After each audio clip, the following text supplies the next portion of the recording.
Hey everyone, Nitesh this side. So let's start with the question. So the question is add digits. Okay. So you are given an integer num. So you have to repeatedly add all its digits until the result has only one digit, and then after that you have to return it. Okay. So let's see with an example. So let's take an example as 38. So you need to do sum of this, basically 3 plus 8 equal to 11. Till then your digit is length of digit is 1, so we need to do it sum of this again. 11 basically 1 plus 1 equal to 2. So now the length of this digit is 1, so this is our final output. Okay, let's take one more example. Let's take 2019. So if we calculate the sum for this, 2 plus 0 plus 1 plus 9, which is equal to 12. So again, the length is greater than 1, so we need to make it a single digit number. Okay, so we do the sum again, 1 plus 2 equal to 3. Okay, so this will be our final output. Okay, now let's see how we can approach for this question. Is basically we can just do a simple loop over a number. Basically, let's do like this. We will do while our number is greater than 9. Then what you need to do, calculate the sum of number. And whenever you calculate, you just need to update your number by this sum. Okay. So if we and sum you can easily calculate like this by if I write the sum function logic, so it will be you just take a result variable equal to 0, you do result equal to result plus n mod 10. Okay. And you do after that you just decrease the number by divide the number by 10, and after that you just return the result.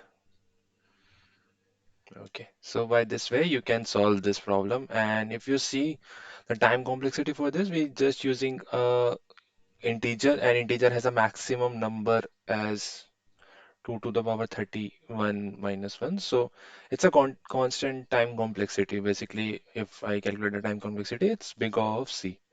Okay. So now the question is telling us, can you do without any loop or recursion or in big of runtime? Okay, so now moving forward to our second approach. So let's take some example. So let's take the sum of 0 is 0. You know the sum for 1, you know the sum for 2. Let's take for few digit. Okay, let's take few more number also. Let's take the sum for this also. 10 is basically 1 plus 0 is 1. Similarly, let's take 11. 1 plus 1. Okay, so if you can see the sum for 19, it's 1 plus 9, which is 10, and we do the sum of this again, 1 plus 0, which give us 1. Okay, so let's do it for more number also.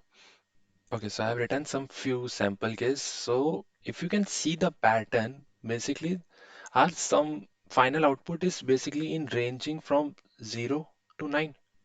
Okay, like we never get the value greater than 9. So, and you also can see, like, let me just mark it.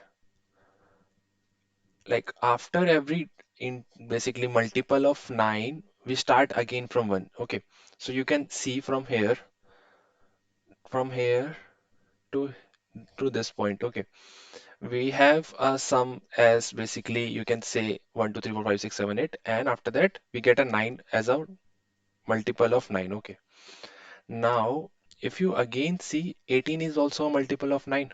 Okay, so after this you again get the number by 1 2, sorry, this is 3. So as you can see, and if you see in the 27 also, after 27 we again get the number as 1 2 3 and 4. Similarly it's going on, like after this 9 also you can see in 10 11 12. So we are getting the sum as 1 2. Okay, so what we observe is basically if your number is modulus 9 of 0, okay, equal to 0. If it is directly basically multiple of 9, you just return the 9 as the output. Okay. So if you can see for 27, we have 9. For 18, we again have 9. Okay. Now let's take another number. Let's take 14. Okay. So if we do 14 mod 9, this is basically if what else we do. If it is not divisible, just do give the remainder of this. So if you do 14 mod 9, it will give you 5. Okay. So as you can see, we're getting the sum as 5. Let's take for this case 29. Okay. So 29 mod 9. So if you mod this, after this, you get a remainder as 2. And this is the sum that we are getting. Okay. And there is one exception base case which we need to take is this 0. Okay. Because if we do 0 mod 9, it will give us the 0. So we don't need to return 9 here. We just need to return 0 here. Okay. So if we calculate the time complexity for this, so this is a constant time complexity and we are not using any loop or recursion. So let's write the code for this.